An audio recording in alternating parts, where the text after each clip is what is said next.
अस्सलाम वालेकुम बिस्मिल्लाहिर्रहमानिर्रहीम। आज हम अपना लास्ट टॉपिक है और बहुत ही इम्पोर्टेंट टॉपिक है, इंशाल्लाह डिस्कस करेंगे, जिसका नाम है कैश फ्लो। ठीक है, तो कैश फ्लो इसको हम डिस्कस कर रहे हैं कि कैश फ्लो, इसको इंशाल्लाह आप थोड़ा सा कंसंट्रेशन से समझेंगे तो आपको इंशाल्लाह समझ में आएगा। देखो, अगर हम कैश फ्लो की बात करें ना, तो कैश फ्लो की अगर हम बात करें तो कैश फ्लो, एक मिनट, पिन ऑप्शन कहाँ चला गया, हाँ ये, अगर हम कैश फ्लो की बात करें तो देखो, कैश फ्लो और स्टेटमेंट, ये तीन वर्ड हैं। ठीक है, अगर हम कैश फ्लो की बात करें तो कैश फ्लो और स्टेटमेंट कितने वर्ड हैं? तीन। अच्छा, कैश मतलब क्या होता है, बट अब हम एक एक अगर वर्ड को समझ लें तो इंशाल्लाह हमें कैश फ्लो को समझना ज़्यादा आसान हो जाएगा इंशाल्लाह। अच्छा, कैश मतलब क्या होता है? देखो, एक तो इटसेल्फ तुम लोग समझते हो कि कैश क्या होता है, कैश जो हम इजीली यूज़ कर लेते हैं। मगर जब हम कैश फ्लो की बात करेंगे तो फ्लो का मतलब, सॉरी, कैश फ्लो में जब कैश की बात करेंगे तो हम यहाँ पर लेंगे कैश और कैश इक्विवेलेंट। कैश इक्विवेलेंट में क्या आ जाता है? वो चीज़ें जो कैश हो या कैश के बराबर हो। ठीक है, जो चीज़ें कैश हैं या कैश के बराबर हैं उनको हम कहाँ डिस्कस करेंगे? हम उनको कैश फ्लो में डिस्कस करेंगे। ठीक है, तो कैश और कैश इक्विवेलेंट क्या होता है? कैश इक्विवेलेंट में आपका बैंक आ जाता है। देखो, जो बैंक में पैसा पड़ा हुआ है वो भी आप ड्रॉ कर सकते हो चेक के थ्रू। तो जो कैश और कैश इक्विवेलेंट है उसमें बैंक आ जाता है और मार्केटेबल सिक्योरिटीज आ जाती हैं। मार्केटेबल सिक्योरिटीज में क्या आता है? मार्केटेबल सिक्योरिटीज में क्या आता है? ये शेयर, बॉन्ड्स, डिबेंचर आते हैं। ये भी इक्विवेलेंट लिक्विड क्यों है? क्योंकि अगर आपको मार्केटेबल, अब तो ऑनलाइन का ज़माना है, अब तो ऑनलाइन का ज़माना है, अगर आप अपनी मार्केटेबल सिक्योरिटीज़ को बेचना चाहें तो आप ऑनलाइन भी सेल्स कर देते हैं और 24 आवर्स में आपके अकाउंट्स में पैसे आ जाते हैं। ठीक है, तो कैश को यहाँ ब्रॉडर टर्म में हम क्या ले रहे हैं?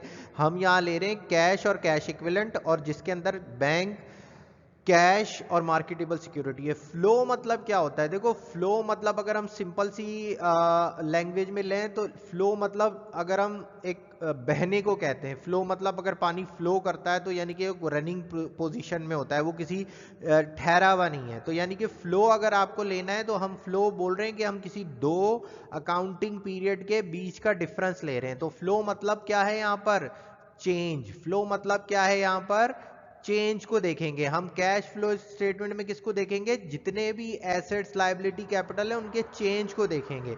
तो कैश के अंदर हम, कैश मतलब क्या है? कैश के अंदर वो तमाम चीजें आ जाएंगी जो कैश या कैश इक्विवेलेंट है। ठीक है, और फ्लो मतलब हम दो अकाउंटिंग पीरियड्स का जो बैलेंस शीट का डाटा है उसके डिफरेंस को देखेंगे। स्टेटमेंट मतलब डेफिनेटली उसको हम एक स्टेटमेंट फॉर्म में लिख देंगे। ठीक है, सिलेबस है हमारा अकॉर्डिंग टू कराची यूनिवर्सिटी के, हमें फंड फ्लो एनालिसिस करना होता है और कैश फ्लो स्टेटमेंट बनाना होता है। अच्छा, इसके दो मेथड होते हैं, एक होता है डायरेक्ट मेथड और एक होता है इनडायरेक्ट मेथड। हमारे सिलेबस में जो है वो क्या है? इनडायरेक्ट मेथड है, और इनडायरेक्ट की मेथड बहुत वाइडली यूज होता है, डायरेक्ट की इतनी जरूरत नहीं पड़ती। और हमें एज पर एग्जाम में भी वो हमसे क्या पूछता है? एग्जाम में भी वो हमसे इनडायरेक्ट मेथड ही पूछ रहा होता है। ठीक है, अच्छा, what are the examination usually asked, हमसे क्या पूछता है एग्जामिनर नॉर्मली हमसे net income on accrual basis. देखो, एक्रूअल बेसिस अकाउंटिंग दो किस्म की होती है, एक कैश बेस अकाउंटिंग होती है, एक कैश बेस अकाउंटिंग होती है और एक एक्रूअल बेस अकाउंटिंग होती है। देखो, एक्रूअल मींस होता है डेबिट, सॉरी, पेबल और रिसीवेबल। एक्रूअल बेस मतलब होता है उधार। कैश बेस्ड जो अकाउंटिंग होती है उसमें क्या होता है कि जब तक आप क्या करते हैं, एक्चुअली कैश को पे ना कर रहे हो या रिसीव ना कर रहे हो, जब तक आप एक्चुअली कैश को पे ना कर रहे हो या रिसीव ना कर रहे हो, जब तक वो चीज आपके लिए एक्सपेंस या इनकम रिकॉर्ड नहीं होती। कैश बेस अकाउंटिंग में आपने सैलरी एक्सपेंस अभी पे नहीं किया है। एक्रूअल बेस अकाउंटिंग में जब इनकर्ड हो जाता है, यानी कि हम जो इनकम स्टेटमेंट बनाते हैं सारा हम एक्रूअल बेस पढ़ रहे हैं। वो किस तरह से हम एक्रूअल बेस पढ़ रहे हैं कि अभी हमने सैलरी उसको 3 महीने बाद पे करेंगे, 3 मंथ्स बाद पे करेंगे, हम एक एंट्री कर लेते हैं एक्रूड सैलरी की, सैलरी एक्सपेंस डेबिट और सैलरी पेबल क्रेडिट। मगर वो अभी हमने पे नहीं किया है, उसको लाइबिलिटी रिकॉर्ड कर लिया है, वो पे हम कब करेंगे? After 3 months. बट अगर आज हमने नवंबर में उससे काम लिया है, हमने नवंबर में उससे काम लिया है, तो हम उसको नेक्स्ट ईयर पे करेंगे। मगर जब हम एक्रूअल बेस इनकम स्टेटमेंट बनाते हैं तो उसको हम करंट ईयर के इनकम स्टेटमेंट के ही ऑपरेटिंग एक्सपेंस में एज ए एक्सपेंस ले लेते हैं, और वो जो लाइबिलिटी क्रिएट करते हैं वो नेक्स्ट पीरियड के स्टेटमेंट में हम उसकी लाइबिलिटी क्रिएट कर देते हैं। इसका मतलब ये है कि यहां पर जब हम एक्रूअल बेस बात करते हैं तो अक्रूवल बेस क्या होता है कि जिसके अंदर कैश की इंपॉर्टेंट नहीं है। इसी तरह आपने सेल की है, सपोज करें आपने सितंबर में सेल किया और वो 6 महीने बाद, आपका मार्केट का ट्रेडिशन है कि जो सेल करते हैं वो 6 महीने बाद आपको पैसे मिलते हैं, ठीक है। अगर 6 महीने बाद आपको पैसे मिलते हैं तो सेल आपने की है सितंबर में और पैसे आपको कब मिलेंगे, सितंबर से 6 मंथ काउंट करो, सितंबर, अक्टूबर, नवंबर, दिसंबर, जनवरी, फरवरी, और सपोज करो कि 31 दिसंबर पे आपका अकाउंटिंग ईयर एंड हो रहा है, तो आपको पैसे तो मिलेंगे नेक्स्ट ईयर में। आपको पैसे कब मिलेंगे, आपको पैसे मिलेंगे नेक्स्ट ईयर में। बात समझ में आ रही है। मगर आप उसको इसी साल के इनकम स्टेटमेंट में एज ए सेल को रिकॉर्ड करके आप उसकी बेसिस पर इनकम स्टेटमेंट और बैलेंस शीट बना लेंगे। तो हम जितनी भी अकाउंटिंग पढ़ते हैं ना, तो वो एक्रूअल बेस अकाउंटिंग पढ़ते हैं। तो अब कैश फ्लो के अंदर बेसिकली क्या हो रहा होता है, तो ठीक है, कैश फ्लो के अंदर ये हो रहा होता है कि जो तुम्हारा इनकम स्टेटमेंट है, जो आप इनकम स्टेटमेंट बनाते हैं, देखें उसके अंदर आप सैलरी एक्सपेंस लेते हैं, सेल्स लेते हैं, ये सारी एक्रूअल बेस होती हैं, ठीक है। वो सेल्स नॉट नेसेसरी आपको उस वक्त मिली हो या ना मिली हो, कुछ कैश पे हो कुछ क्रेडिट पे हो, तो क्रेडिट की सेल तो आफ्टर सम टाइम आपको मिलेगी। इसी तरह आपने एक्सपेंस अभी पे नहीं किए, आपने रेंट एक्सपेंस नहीं पे किया, इसी तरह आपने डेप्रिसिएशन माइनस किया, इस तरह से आपने बैड डेट्स माइनस किया। तो डेप्रिसिएशन, मुझे बताएं कि अगर आपका डेप्रिसिएशन एक्सपेंस एक साल का डेप्रिसिएशन एक्सपेंस आपका 10,000 आ रहा है, तो क्या 10,000 आपने किसी को पे किए होंगे, डेफिनेटली नहीं पे किए होंगे, ठीक है। तो ये नॉन कैश आइटम होते हैं। कुछ ऐसे एक्सपेंस होते हैं जिनमें हमारे पास से कैश नहीं जा रहा होता। बात समझ में आ रही है। कुछ ऐसे एक्सपेंस होते हैं जिनमें हमारे पास से कैश नहीं जा रहा होता। तो जब हम एक्रूअल बेस पर इनकम स्टेटमेंट बनाते हैं, तो देखो इसके अंदर वो सेल की बेसिस पे तुम्हारा इनकम स्टेटमेंट का फॉर्मेट क्या होता है कि sales minus sale return, sale discount, तो नेट सेल आता है, नेट सेल में से cost of goods sold minus करते हैं तो ग्रॉस प्रॉफिट आता है, ग्रॉस प्रॉफिट में से हम ऑपरेटिंग एक्सपेंस माइनस करते हैं तो इनकम बिफोर इनकम टैक्स आता है, और इनकम टैक्स माइनस करके नेट इनकम आता है। तो इसके अंदर तो बहुत सारे ऐसे एक्सपेंस होते हैं जो तुम्हारा नेट प्रॉफिट आ रहा होता है कि जिसके अंदर तुमने एक्चुअली कैश पे नहीं किया होता, ठीक है। तो अगर आपकी नेट इनकम फॉर सपोज 50,000 आ रही है, तो जो तुमने एक्रूअल बेस की बेसिस पर इनकम स्टेटमेंट बनाया है, क्या तुम्हारे पास फिजिकली 50,000 कैश होगा, नहीं होगा, क्योंकि तुमने जो सेल की है, जो सेल ली है, वो भी एक्रूअल बेस पे, उस पे कोई कैश नहीं आया। तुमने ऑपरेटिंग एक्सपेंस पे किए, वो भी एक्रूअल बेसिस पे हैं। तुमने बहुत सारे डेप्रिसिएशन वगैरह पे किया, वो भी एक्रूअल बेसिस पे। तो इसलिए कंपनी ये जानना चाहती है कि एक्चुअली उसके पास कितना कैश है, कैश फ्लो क्या है, इन और आउट क्या है, कि जो तुम्हारी नेट इनकम आ रही है ना ऑपरेशन से, वो net income on the basis of accrual है। तो उसको कन्वर्ट करना कैश बेस में कि एक्चुअली तुम्हारे पास कितना कैश है, क्या कहां कहां तुम्हारे पास कैश गया है, कहां कहां से तुम्हारे पास कैश आया है, तुम्हें एक्चुअली ये कैश नहीं पता चलेगा। क्यों नहीं पता चलेगा, क्योंकि जो तुमने इनकम स्टेटमेंट बनाया है, वो इनकम स्टेटमेंट तुमने एक्रूअल बेस पे बनाया है। जब तुमने एक्रूअल बेस पे वो इनकम स्टेटमेंट बनाया है, तो जो तुम्हारा नेट प्रॉफिट होगा उतना तुम्हारे पास कैश नहीं होगा। तो कैश फ्लो का एक ऑब्जेक्टिव ये है कि एक्रूअल बेस इनकम को कैश बेस में ट्रांसफर करना, ठीक है। तो आई होप कि आप सबको इंशाल्लाह ये net income on accrual base clear हुआ होगा। Net income of accrual base मतलब क्या है कि ये वो इनकम है जो एक्रूअल बेस पे आई है, इसके अंदर कैश बेस के ऊपर हमने नहीं लिया है। एक्रूअल बेस में क्या होता है कि जिस वक्त इनकर्ड हो जाए, एक्रूअल बेस में क्या होता है कि सैलरी एक्सपेंस आज मैंने पे किया है तो आज इनकर्ड हो गया है, मैं इसको पे आफ्टर 6 मंथ 12 मंथ बात करूंगा, 3 मंथ बात करूंगा, तो ये एक्चुअली पे तब होगी। तो एक्रूअल बेस में जिस वक्त इनकर्ड होता है उसी वक्त इसको रिकॉर्ड कर लेते हैं। कैश बेस में जब तक एक्चुअली कैश रिसीव ना हो तो हम इनकम ट्रीट नहीं करते, और एक्चुअली कैश पेड ना हो तो हम उसको एक्सपेंस ट्रीट नहीं करते, ठीक है। तो इसका पहला रिक्वायरमेंट है जो नॉर्मली हमसे पूछता है कि net income on accrual basis बनाना है आपको, और उसके बाद सेकंड रिक्वायरमेंट में statement of change in working capital. इसको अभी हम देखेंगे कि वर्किंग कैपिटल क्या होता है। Current assets minus current liability करते हैं तो वर्किंग कैपिटल आता है, और वो वर्किंग कैपिटल क्या होता है जो बिजनेस की डे टू डे एक्टिविटी को सपोर्ट करता है। समटाइम वो पूछ लेता है, समटाइम वो पूछ लेता है statement of sources and application of fund flow statement बनाओ। अब सोर्सेज क्या है, सोर्सेज वो चीजें कहला रही हैं कि जहां जहां से आपके पास पैसा आ रहा है। सोर्स क्या है, जहां जहां से आपके पास पैसा आ रहा है वो तमाम चीजें आपकी क्या है, सोर्सेज ऑफ फंड है। और जहां जहां आपके पास पैसा जा रहा है वो आपके एप्लीकेशन ऑफ फंड है। सोर्सेज ऑफ फंड मतलब क्या है? सोर्सेज देखो, अगर तुमने कोई फिक्स एसेट्स पड़ा है वो सेल कर दोगे तो तुम्हारा सोर्स है, ठीक है। तुमने कहीं से बॉन्ड इशू करके पैसा ले लिया तो वो तुम्हारा सोर्स है। तुमने मार्केट में शेयर इशू करके पैसा ले लिया तो वो तुम्हारा सोर्स है। तो जिन जिन पॉसिबिलिटी से आपके पास पैसे आ रहे हैं वो सारी क्या कहलाएंगे? Source of fund. जहां जहां आपके पास पैसा जा रहा है वो क्या कहलाएंगे? Application of fund. Application of fund में क्या आ सकता है? देखो, एप्लीकेशन ऑफ फंड क्या हो सकती है कि तुमने कोई परचेज एसेट फिक्स कर लिया, लॉन्ग टर्म लायबिलिटी की पेमेंट कर दी, कोई डिविडेंड पे कर दिया, इंटरेस्ट पे कर दिया, तो ये सारे में जहां जहां से पैसा आपके पास से जा सकता है तो वो क्या है? एप्लीकेशन ऑफ फंड्स है। और जहां जहां से पैसा आ रहा है वो क्या है? सोर्सेज ऑफ फंड है। फिर आपको क्या करना है? Statement of net cash generated. एक स्टेटमेंट बनाना है कि ऑपरेटिंग एक्सपेंस से भी कितना जनरेट होता है, ऑपरेटिंग या कह सकता है statement of net cash generated from operation से कितना हो रहा है। फाइनली आपको बनाना है कि कैश फ्लो स्टेटमेंट क्या है। इंशाल्लाह हम इसको फर्दर डिस्कस करेंगे और इंशाल्लाह हमको ये चीजें इंशाल्लाह समझ में आ जाएंगी, ठीक है। नेक्स्ट स्लाइड देखते हैं अपनी। अच्छा, नेक्स्ट स्लाइड में सबसे पहले हम कैश फ्लो के अंदर डिस्कस कर रहे हैं वर्किंग कैपिटल को। देखो, वर्किंग कैपिटल को अगर हम डिस्कस कर रहे हैं तो वर्किंग कैपिटल क्या है? हम बहुत दफा डिस्कस कर चुके हैं, इसको थोड़ा सा रीड कर लेते हैं। Working capital is the capital that is used to finance, जो कि क्या होता है? Used to finance day to day operation. अब डे टू डे ऑपरेशन क्या है कि तुमने सैलरी पे की, तुमने रेंट पे किया, तुमने कोई सेल्स कर दी, मर्चेंडाइज ले ली, ये डे टू डे बिजनेस के ऑपरेशन है of a company. Working capital is calculate difference between current assets and current liability. तो वर्किंग कैपिटल कैसे आता है? जब आप करंट एसेट और करंट लाइबिलिटी का डिफरेंस ले लेते हैं। अब करंट एसेट्स क्या होते हैं? आपके पास कैश होता है, बैंक अकाउंट में जो पैसा पड़ा है वो करंट एसेट्स है, मार्केटेबल सिक्योरिटी करंट एसेट्स है, प्रीपेड करंट एसेट्स है। इसके अलावा आपके पास और करंट एसेट्स क्या है? आपके पास प्रीपेड सैलरी दे दी, ये तमाम चीज़ें आपके पास करंट है। और करंट लाइबिलिटी क्या है? जो विद इन 1 ईयर आप पे करते हैं। करंट लाइबिलिटी क्या है? जो विद इन 1 ईयर पे करते हैं। विद इन 1 ईयर आप क्या क्या पे करते हैं?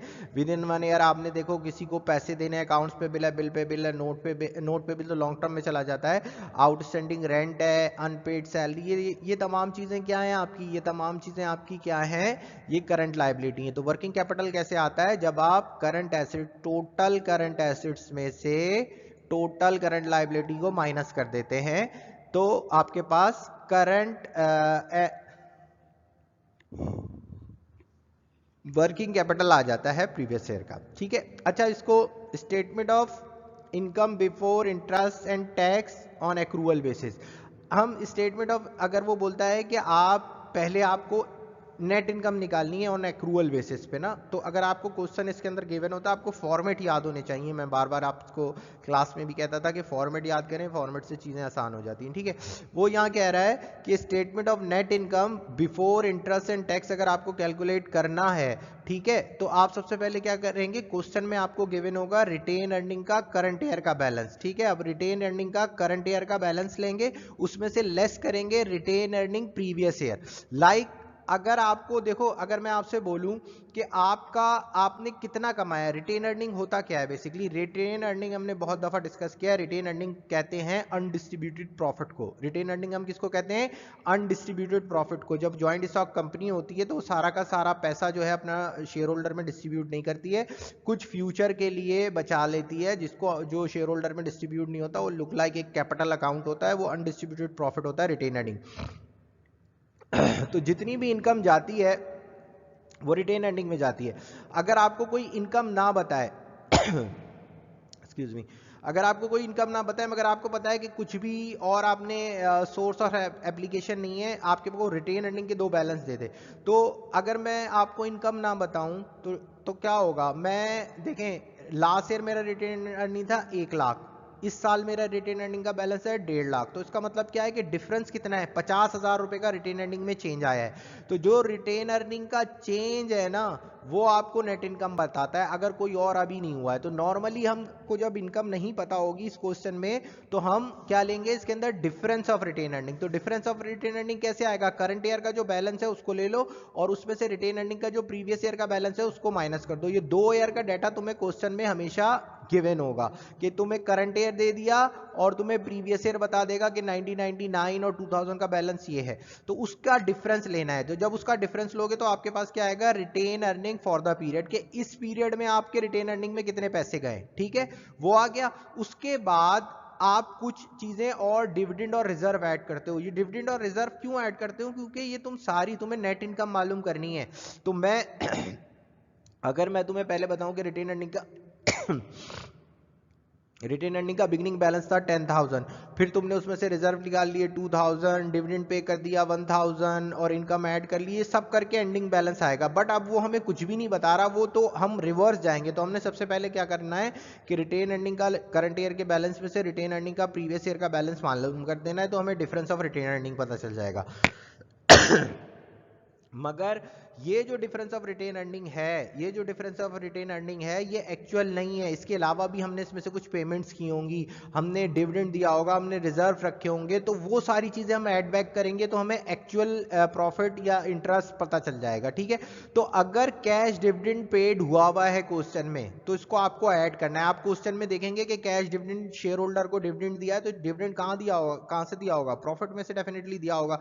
अगर आपने अपने शेयर होल्डर्स को डिविडेंड दिया है तो कैश डिविडेंड पेड जो है उसको ले लेंगे। अगर कोई भी रिजर्व दिए हैं तो सबका आपको डिफरेंस लेना है, आपको ये अलग से नहीं देगा। 2 साल का डाटा दिया हुआ होगा इस क्वेश्चन में आपको ना। तो अगर मैं बोलूं कि एक वैल्यू है 50, ठीक है, और एक वैल्यू है करंट ईयर में 70, ठीक है, ना आपको 50 लेनी है ना आपको इस क्वेश्चन के अंदर 70 लेनी है, आपको इसका डिफरेंस लेना है। क्योंकि जो डिफरेंस है, जो चेंज है, वो ही हमें फाइंड आउट करना है। जो चेंज है कि प्रीवियस ईयर में सपोज कर लो 50 रुपए रिजर्व का बैलेंस था, करंट ईयर में बैलेंस 70 रुपए हो गया, तो इस साल कितना रिजर्व में तुमने पुट किया है, तो वो डेफिनेटली 20। तो हम यहां पर ना 50 लेने वाले हैं ना 70 लेने वाले हैं, हम यहां पर क्या लेने वाले हैं, इसका डिफरेंस 20 लेने वाले हैं। ये सब बात क्लियर है कि हमें हर चीज के डिफरेंस से आएगा। अगर ये कैश डिविडेंड पेड वो खुद से दे रहा है तो बहुत अच्छी बात है, बट अगर डिविडेंड पेड लास्ट ईयर का भी दे रहा है और इस ईयर का भी दे रहा है तो उसके डिफरेंस को देखेंगे कि लास्ट ईयर में डिविडेंड पेड था हमारा 50,000, इस साल हमारा 30,000 रह गया।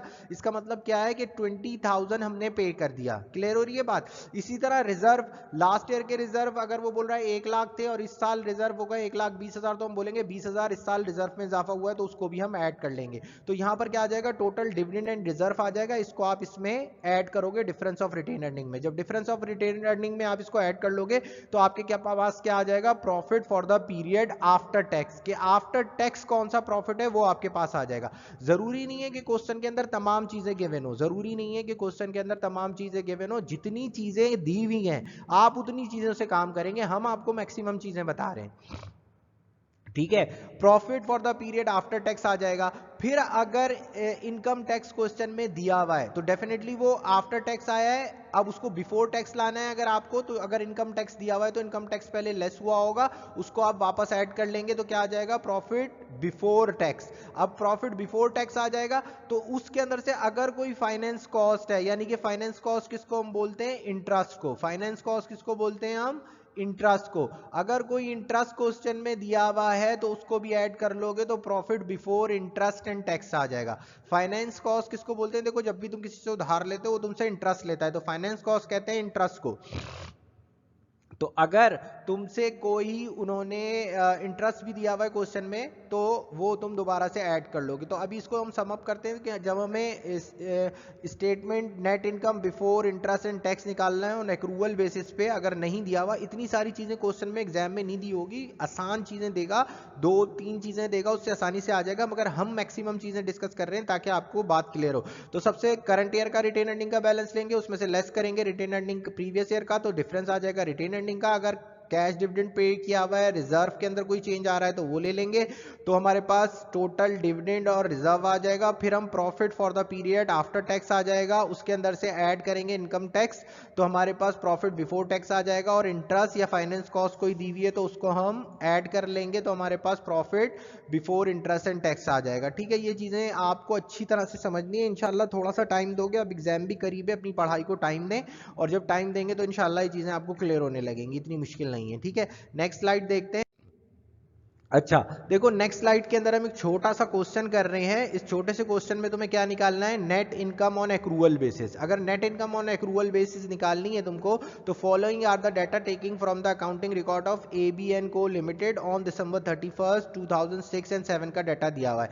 टाइटल ऑफ अकाउंट दिए हुए क्या, कैश डिविडेंड पेबल दिया हुआ है, जर्नल रिजर्व दिया हुआ है और रिटेन अर्निंग दिया हुआ है। ठीक है, अब ये चीजें आपको बहुत ज्यादा नोट करनी है। 31 दिसंबर 2007 और ये क्या है 31 दिसंबर 2006। तो ये आपका प्रीवियस ईयर है और ये करंट ईयर है। ठीक है, आपसे क्या क्या रहा है, आपसे सिंपली ये कह रहा है कि calculate the net income on accrual basis. आपको क्या कैलकुलेट करना है, net income on accrual basis आपको कैलकुलेट करना है। तो आप statement of net income on accrual basis बनाएंगे, AB कंपनी करेंगे for the period ending December 31। सबसे पहले आपका फॉर्मूला क्या था, रिटेन अर्निंग का करंट ईयर का बैलेंस, रिटेन अर्निंग का करंट ईयर का बैलेंस क्या है, रिटेन अर्निंग करंट ईयर की कितनी है 6 लाख, यानी कि 2007 करंट ईयर है तो 6 लाख हमने यहाँ ले लिया। एंडिंग बैलेंस कितना है 3,50,000, यानी कि जो रिटेन अर्निंग में चेंज आया है वो कितने का आया है, रिटेन अर्निंग में चेंज आया है 2.5 लाख रुपए इस दफा चेंज आया है। तो ये इस पीरियड की रिटेन अर्निंग कहलाई जाएगी, retain earning for the period. ठीक है, उसके बाद हम क्या करते हैं, डिविडेंड और रिजर्व को ऐड करते हैं। तो अब हम देखेंगे कि यहां पर कैश डिविडेंड पेबल। अच्छा, कैश डिविडेंड पेबल 2007 में हमारा 70,000 रुपए शो हो रहा है और 2006 के अंदर 53,000 शो हो रहा है। इसका मतलब है कि हमें जो अपने शेयर होल्डर को डिविडेंड देना था लास्ट ईयर, उसका टोटल बैलेंस आ रहा था 53,000। ठीक है, और इस साल जो हमें डिविडेंड पे करना है इसका टोटल बैलेंस आ रहा है 70,000। तो यानी कि हमें बढ़ा है, इस साल हमने कोई ना कोई डिविडेंड डिक्लेयर किए हैं जब तो डिविडेंड पेबल बढ़ा है। अगर मैं बोलूं कि लास्ट ईयर मुझे आपको देना था 10,000, इस साल अब एक साल गुजर गया, मुझे अब आपको देना है 15,000, तो इसका मतलब है कि मैंने कुछ ना कुछ आपसे मजीद उधार लिया है तो वो बढ़ गया है। तो इसी तरह जो डिविडेंड पेबल लास्ट ईयर का कितना है 53,000 और इस ईयर का डिविडेंड पेबल कितना है आपका 70,000। इसका मतलब है कि कुछ ना कुछ आपने मजीद डिविडेंड डिक्लेयर किए हैं जिसकी वजह से आपकी कैश डिविडेंड लायबिलिटी बढ़ गई है। तो उसका जो अब हमने डिफरेंस लिया 53 को लेस किया हमने 70 से, तो उसका डिफरेंस कितना आ गया डिविडेंड का 17,000। ठीक है, तो यानी कि इस साल जो आपने डिविडेंड डिक्लेयर किया है वो कितने का किया है 17,000 का। फिर अगर हम जर्नल रिजर्व देखें तो लास्ट ईयर आपके जर्नल रिजर्व कितने हैं, लास्ट ईयर आपके जर्नल रिजर्व हैं 85,000 के और इस साल आपके जर्नल रिजर्व कितने हैं 1 लाख के। तो यानी कि जर्नल रिजर्व बढ़ रहे हैं। तो यानी कि अगर बढ़ रहे हैं तो उसका मतलब क्या है कि इस साल भी आपने कुछ ना कुछ रिजर्व में डाला है पैसा अपने रिटेन अर्निंग और प्रॉफिट जो हुआ है उसकी बेसिस में। तो अगर लास्ट ईयर आपका जर्नल रिजर्व का टोटल बैलेंस 85,000 है और इस साल आपका जर्नल रिजर्व का टोटल बैलेंस 1 लाख है, तो उसका मतलब क्या है कि आपके 15,000 से इस पीरियड के जर्नल रिजर्व है। तो आपको डिफरेंसेस लेने होते हैं। तो अब हमने ये 15 किया, ये दोनों को ऐड किया तो टोटल डिविडेंड एंड रिजर्व कितना हो गया, टोटल डिविडेंड एंड रिजर्व कितना हो गया आपका 32,000। तो आपने 250,000 आपके पास ये आ रहा था, इसमें आपने ऐड किया 32,000, तो net income on accrual basis, क्योंकि इसके अंदर कोई इंटरेस्ट टैक्स इनकम वगैरह नहीं है, तो आपकी नेट इनकम कितनी आ गई, net income on accrual basis कितनी आ गई 2,82,000। ये बात क्लियर है कि हमें simply difference step by step समझाने की हम कोशिश कर रहे हैं। इंशाल्लाह आपको ये इस तरह से स्टेप बाय स्टेप समझ में आ जाएगा। एक्चुअल क्वेश्चन थोड़ा सा ज्यादा बड़ा होता है मगर वो बेसिकली वो उसको अगर हम तोड़ तोड़ के स्टेप में समझेंगे तो इंशाल्लाह में कोई प्रॉब्लम नहीं आएगी। ठीक है, अब हम नेक्स्ट स्लाइड देखते हैं अपनी। अच्छा, कैश फ्लो स्टेटमेंट। अच्छा, कैश फ्लो स्टेटमेंट के अंदर एक चीज होती है changing in working capital. Changing in working capital में हम क्या क्या चीजें लेते हैं, देखो चेंजिंग इन वर्किंग कैपिटल में हम करंट एसेट्स और करंट लायबिलिटी को लेते हैं, क्योंकि वर्किंग कैपिटल है ही करंट एसेट्स और करंट लायबिलिटी का डिफरेंस। ठीक है, तो इसके अंदर हम देखते हैं कि हमारे वर्किंग कैपिटल में चेंज कितना आया है। तो अगर चेंज आया है तो उसको हम ऐड लेस करते हैं। तो ये बात आप लोग समझना पड़ेगी, आप जब ये बात समझ लेंगे तो इंशाल्लाह क्वेश्चन आपको बहुत आसानी से क्लियर हो जाएगा। तो जब भी आप चेंजिंग वर्किंग कैपिटल बनाएंगे तो वो बोलता है आपसे कि चेंज इन वर्किंग कैपिटल बनाओ, तो एक पर्टिकुलर का कॉलम बनेगा, एक करंट ईयर या इधर उसका ईयर डाल दें 2011 फलाना फलाना, और एक प्रीवियस ईयर और एक चेंज इन वर्किंग कैपिटल। ठीक है, तो करंट एसेट्स, अगर करंट एसेट्स क्या है कि करंट एसेट्स आपके लास्ट ईयर थे और अब अगर ये इंक्रीज हो रहे हैं तो इसको हम पॉजिटिव में रख देंगे, और अगर डिक्रीज हो रहे हैं चेंज इन वर्किंग कैपिटल तो इसको नेगेटिव में रख देंगे। क्योंकि अगर वर्किंग कैपिटल बढ़ रहा है तो पॉजिटिव में अमाउंट आएगा। ये करंट ईयर में हमारा कैश था 40,000, लास्ट ईयर हमारा कैश था 20,000, तो इसका मतलब क्या है कि इंक्रीज हो रहा है, तो उसको पॉजिटिव में लिखेंगे, और अगर ये डिक्रीज हो रहा है तो उसको नेगेटिव में लिखेंगे, ठीक है। इसी तरह फिर अकाउंट रिसीवेबल को ले लेंगे। अकाउंट रिसीवेबल में जो चेंज आ रहा है, अगर वो पॉजिटिव चेंज है, प्रीवियस ईयर से करंट ईयर में ज्यादा हो रहा है तो पॉजिटिव में लिख लेंगे, और अगर प्रीवियस ईयर से करंट ईयर में कम हो रहा है तो नेगेटिव में लिख लेंगे। इसी तरह मर्चेंडाइज इन्वेंट्री ले लेंगे, और मार्केट ये हम ले लेंगे मर्चेंडाइज इन्वेंट्री। तो अगर वो करंट एसेट्स में हो रहा है तो उसको हम क्या करेंगे, यहाँ पर ले लेंगे, और नेक्स्ट ईयर में अगर वो कम हो रहा है तो उसको नेक्स्ट ईयर में कम हो रहा है नेगेटिव में आ जाएगा, नेक्स्ट ईयर में बढ़ रहा है करंट ईयर में तो पॉजिटिव में आ जाएगा। तो बेसिकली हम इसमें क्या करते हैं, हम चेंज इन वर्किंग कैपिटल और change in non working capital को हम इसमें ले रहे होते हैं, ठीक है। हम इसको चेंज इन वर्किंग कैपिटल और change in non working capital को ले रहे होते हैं, ठीक है। अकाउंट्स पेबल है हमारा, अकाउंट्स पेबल हमारा कितना है, अकाउंट्स पेबल है हमारा, अगर एक लास्ट ईयर है 20,000, इस ईयर है हमारा कितना 50,000, तो इसका मतलब है 30,000 से इंक्रीज हो रहा है, तो इंक्रीज हो रहा है तो पॉजिटिव में लिख देंगे, डिक्रीज हो रहा है तो नेगेटिव में लिख देंगे, ठीक है।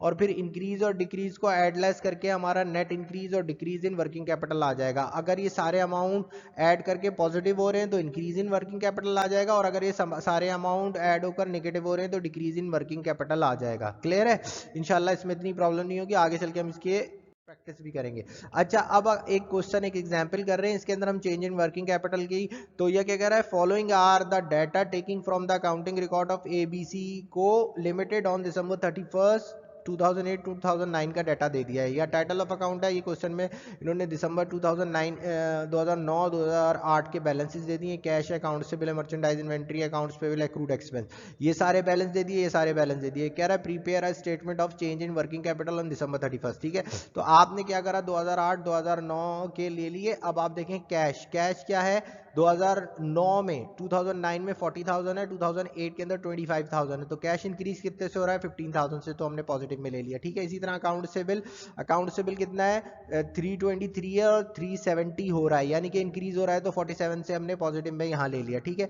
इसी तरह से मर्चेंडाइज इन्वेंट्री है, मर्चेंडाइज इन्वेंट्री क्या है, मर्चेंडाइज इन्वेंट्री कितनी है 248 है और कम होकर 220 हो रही है। इसका मतलब क्या है कि इन्वेंट्री आपकी सेल हो गई है, इसका मतलब क्या है कि इन्वेंट्री आपकी सेल हो गई है, और जब इन्वेंट्री आपकी सेल हो गई है तो इसलिए कम हो रही है, 248 से कम हो रही है, तो इसको हम नेगेटिव में ले लेंगे, ठीक है। तो इनको ऐड किया और इनको ऐड किया, और फिर हमने इसको ऐड करके देख लिया, तो इसका डिफरेंस कितना आ रहा है, 34,000 पॉजिटिव में आ रहा है, क्योंकि पॉजिटिव की दो फिगर बढ़ी है। इसी तरह हम लेस करेंगे liability, accounts payable, accounts payable कितना है, अकाउंट्स पेबल इसके अंदर 157 है और 180 है, तो अकाउंट्स पेबल हो जाएगा 23,000, ठीक है। अकाउंट्स पेबल बढ़ रहा है, ज्यादा हो रहा है, तो मगर लायबिलिटी है नेगेटिव में लेंगे, ठीक है। अकाउंट्स पेबल क्या है, लायबिलिटी है कि 157 थी और बढ़ रही है, दोनों नेगेटिव नेगेटिव है, तो उसका डिफरेंस भी क्या आएगा, नेगेटिव में आएगा, ठीक है। तो ये याद रखना कि अकाउंट्स पेबल का करंट एसेट्स का डायरेक्ट रूल है, करंट एसेट्स का क्या है, करंट एसेट्स का डायरेक्ट रूल है। अगर करंट एसेट्स बढ़ेंगे तो वर्किंग कैपिटल भी बढ़ेगा, और अगर करंट एसेट्स कम होंगे तो वर्किंग कैपिटल कम होगा। ये बहुत इंपॉर्टेंट बात है, याद रखना। अगर करंट एसेट्स बढ़ेंगे तो वर्किंग कैपिटल बढ़ेगा, और करंट एसेट्स कम होंगे तो वर्किंग कैपिटल कम होगा। करंट लायबिलिटी का इनवर्स रूल है, अगर करंट लायबिलिटी बढ़ेगी तो वर्किंग कैपिटल कम होगा, और अगर करंट लायबिलिटी कम होगी तो वर्किंग कैपिटल कम होगा। क्यों होगा, हम आगे चल के भी डिस्कस करेंगे, अभी ये बात देख लें। क्योंकि देखें यहाँ पर दोनों नेगेटिव नेगेटिव इंक्रीज हो रहे हैं, तो यहाँ पर हम जबकि इंक्रीज हो रहे हैं और यहाँ पर हम वर्किंग कैपिटल में डिक्रीज दिखा रहे हैं। यहाँ पर 71,000 एक्रूड एक्सपेंस था, हमने पेमेंट की तो 63,000 हो गया। जब 63,000 हो गया तो ये क्या हो गया, 8,000 से कम हो रहा है। जब 8,000 से कम हो रहा है यानी कि हमने अब लायबिलिटी हमारी कम हो रही है, पे ऑफ कर रहे हैं हम, तो उसको हम वापस से क्या कर रहे हैं, ऐड कर रहे हैं। तो अगर ये डिक्रीज होगा तो वर्किंग कैपिटल, लायबिलिटी डिक्रीज होगी तो वर्किंग कैपिटल इंक्रीज होगा, और अगर लायबिलिटी इंक्रीज होगी तो वर्किंग कैपिटल डिक्रीज होगा। क्यों डिक्रीज होगा, इसकी एक छोटी सी ये बात समझ लो कि हम देख रहे हैं कैश का इफेक्ट। देखो, अगर कैश बढ़ रहा है तो डेफिनेटली कैश इंक्रीज हो रहा है तो कैश बढ़ेगा। अकाउंट रिसीवेबल अगर इंक्रीज हो रहे हैं, अकाउंट रिसीवेबल अगर इंक्रीज हो रहे हैं तो इसका मतलब क्या है कि आपके एसेट से इंक्रीज हो रहे हैं। अगर मर्चेंडाइज इन्वेंट्री कम हो रही है तो इसका मतलब है कि आपका कैश भी वर्किंग कैपिटल में जो घूम रहा है वो कम हो रहा है। तो इसका याद रखना कि करंट एसेट्स का सेम रूल है, बढ़ेंगे तो वर्किंग कैपिटल बढ़ेगा, कम होंगे तो वर्किंग कैपिटल कम होगा। करंट लायबिलिटी का इनवर्स रूल है, अगर करंट लायबिलिटी बढ़ेगी तो वर्किंग कैपिटल में नेगेटिव में लेंगे, कम होगा, और अगर करंट लायबिलिटी कम होगी तो वर्किंग कैपिटल इंक्रीज होगा, ठीक है। इन दोनों को ऐड कर लेंगे, ये 15,000 हो जाएगा, 34 में से लेस करेंगे तो ये 19,000 इसका चेंज इन, ये इंक्रीज इन वर्किंग कैपिटल हो जाएगा। इंक्रीज इन वर्किंग कैपिटल क्यों होगा, इंक्रीज इन वर्किंग कैपिटल इसलिए होगा क्योंकि इसका पॉजिटिव का अमाउंट ज्यादा है, नेगेटिव का अमाउंट कम है।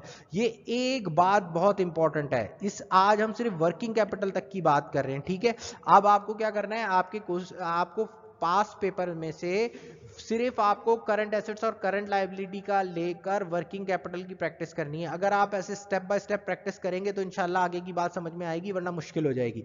अभी हमने सिर्फ यहां तक इस लेक्चर के अंदर हम सिर्फ चेंज इन वर्किंग कैपिटल और एक्रूअल बेस पे जो नेट इनकम है उसकी भी हमने आपसे बात की। अब हम आपको बोल रहे हैं कि आप अपने पास पेपर के कैश फ्लो के स्टेटमेंट उठाएं और ये सिर्फ दो रिक्वायर्ड करें कि आप net income on accrual basis जितनी चीजें दी हुई हैं उसकी बेसिस पे निकालें, और चेंज इन वर्किंग कैपिटल उसमें फिक्स एसेट्स भी दी हुई होंगे, लॉन्ग टर्म लायबिलिटी भी दी हुई होंगी क्वेश्चन के अंदर, मगर आपको क्वेश्चन के अंदर से सिर्फ करंट एसेट्स और करंट लायबिलिटी को लेके चेंज इन वर्किंग कैपिटल बनाना है।